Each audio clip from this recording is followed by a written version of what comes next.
morning, friends! Welcome back to the vlog. Once again, it's been a minute since I've actually vlogged, and because we're in that busy time in the spring semester where it's audition season and it's finals time, we're at the home stretch, so I've been very busy, so I've been late with posting and editing and filming, so I'm back. I had a nice cozy morning to motivate myself to be productive today because I've got a vanilla chai, which I really like, and a chocolate scone, both of which are not ones that I've tried before, so I really like it. It's a good combo. My name is Eva Britton, and I am a Christian college student in the performing arts, and this is a vlog series where we talk about deeper things so that we can grow alongside one another while learning how to be Christians and performers, or one or the other, or both. And today I'm doing Shakespeare homework and editing.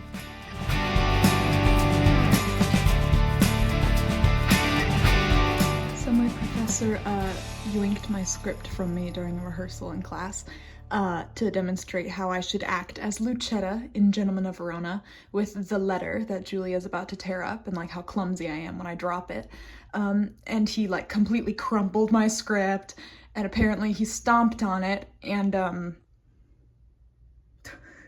so now I've permanently got the mark from his shoe on my well-written notes.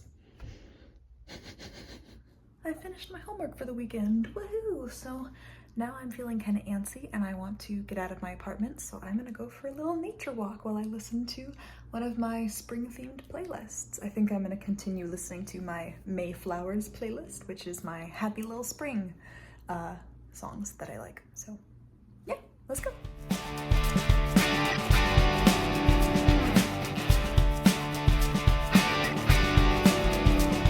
I just went to pick up dinner, and at the Chick-fil-A I had 3 guys in a friend group all hold the door for me at once. Like one walked out and held the door, the other one had his back to the door, and the third one was inside holding the door open, and they all just stared at me very seriously.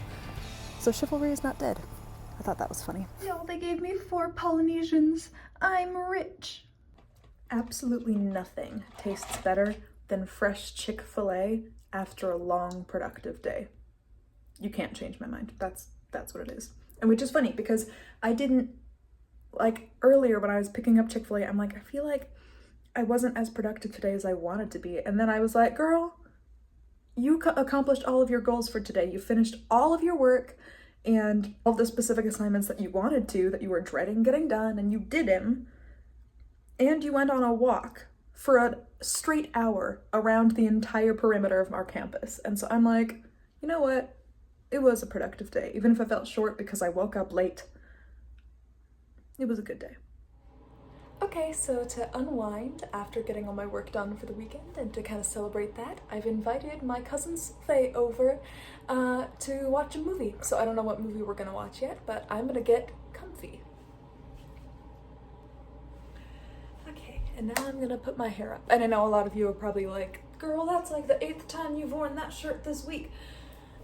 I've been wearing it in small doses as not to wear it out. It's gonna go through the wash this weekend though, but I love it so much. I thought I might show you how I do my claw clip hairstyle on camera because I feel like I've gotten it down to a science.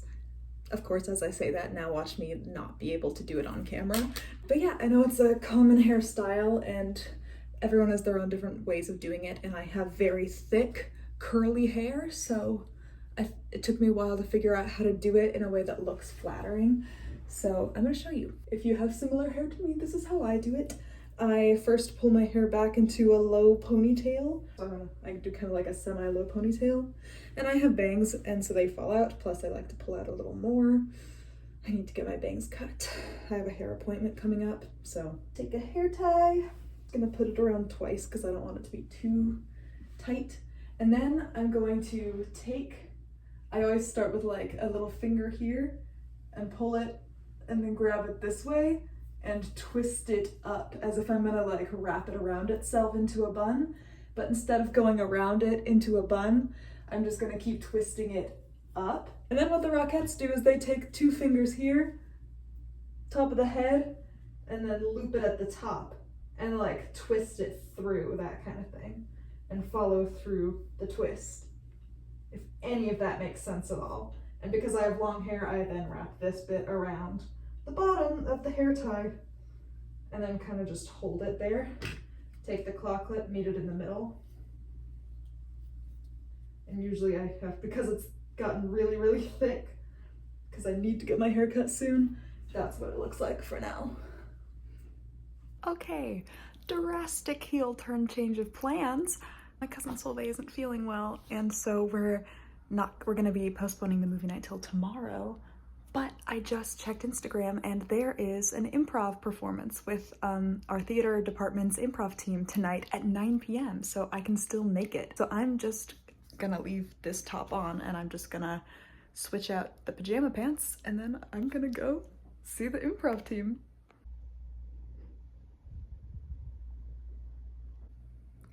For my fellow Christian girlies out there, and even non-Christians, I implore you to read this as well. Job 4-5. Oh my gosh, if you're ever at a low point or you're struggling with anything at all ever, that is some like calming scripture that like really paints a picture for how God's got us. Yeah, 10 out of 10 would recommend reading that. Okay, I just wanted to talk about something that abruptly came to my head. That's like something that I have thought about quite a bit, or like a thought that, like a recurring thought in my head. Whoa. Which is this idea that a lot of people mistake power in being something that's forced on others. And I believe that true power comes from someone who knows they have power and knows it and honestly believes it to the point where they don't have to prove it to the people around them. And I think that's what's demonstrated in the Bible with God's power and with Jesus's power. Whereas you see people today who think they have power, but really it's just because they're exerting force on others and exerting their opinions and their beliefs on others. And so that's why I think a lot of us Christians often get discouraged when we see people who are blaspheming the gospel. And if it seems like that's the majority right now, rest assured, because I was just processing that where I'm like, it's so unfortunate. I feel like a lot of public figures today are actively blaspheming the gospel in different ways. And it made me sad. I'm like, is that really the majority in this day and age? And then I realized I don't think it's the majority.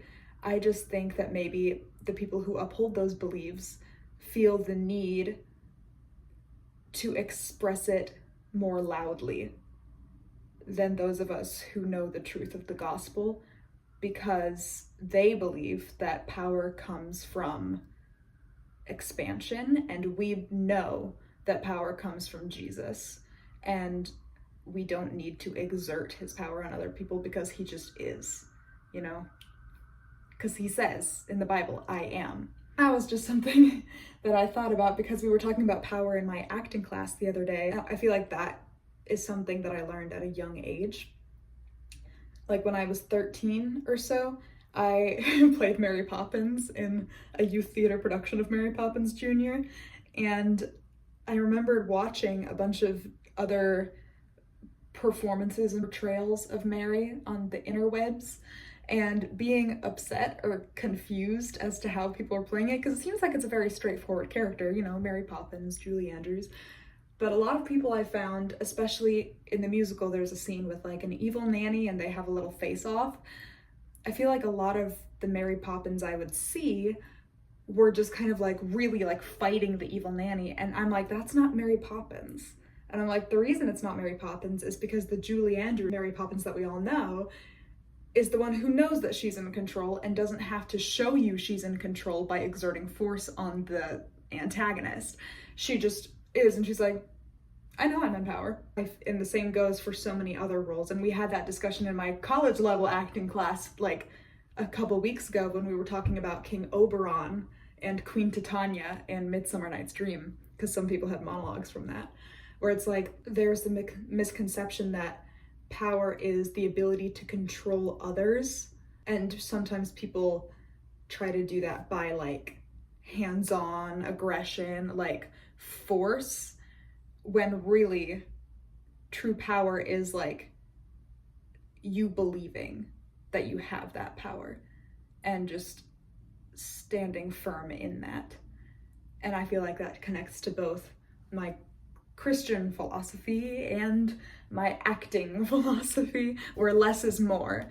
Of course, we're still called to share the gospel and the Great Commission, that kind of thing. But I think the power of the gospel comes from the fact that we know it is the truth. The goal of evangelizing others is to bring them with us to heaven and to not let them suffer eternal death. I think that's really the whole goal of the Great Commission, because Jesus loves us all so much. If the goal in someone evangelizing someone else is to make them agree that they are right in what they believe, that's a sense of false power, as opposed to trusting and knowing what you believe and standing firm in what you believe, and recognizing that at the end of the day, it's God who would change this person's heart or soften their heart to accept him. But we are his vessels of light, and a city on a hill can't be hidden. So, yeah. Anyway, let's go watch some improv.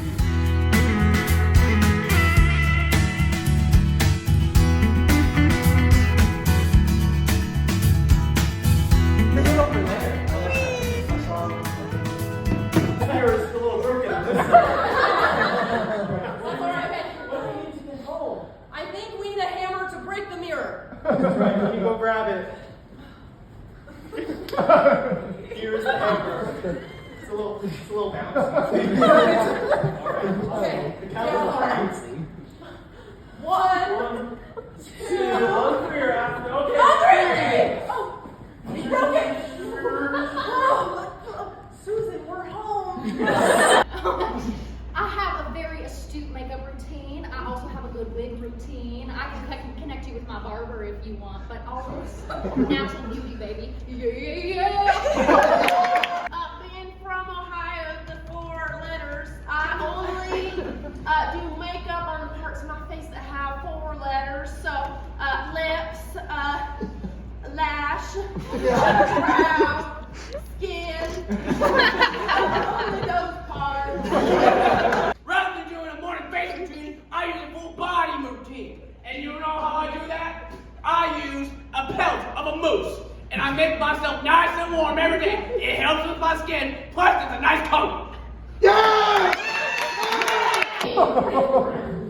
Jimmy, I thought we were friends. Dang it, I thought we were friends too.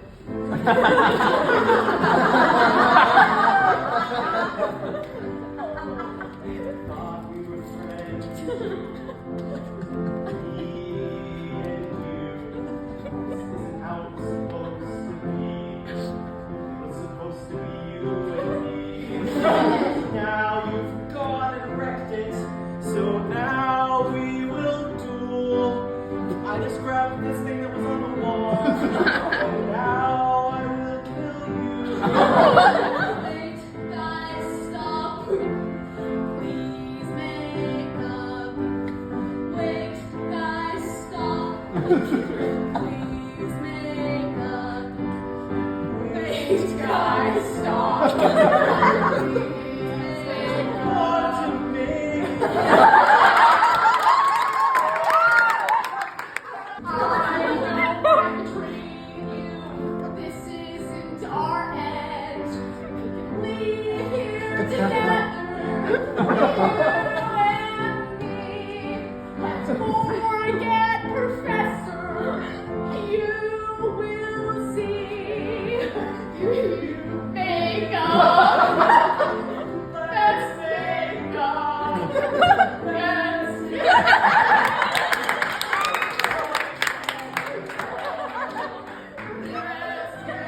up. That did not last long. I'm gonna eat 100 loaves of bread. Sham, I'm a little lamb from Now instead, I'm gonna saw myself in half. Check this out.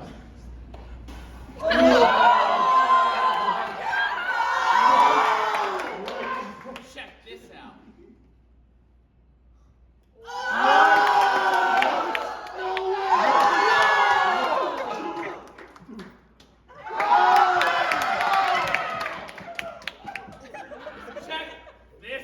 Whoa.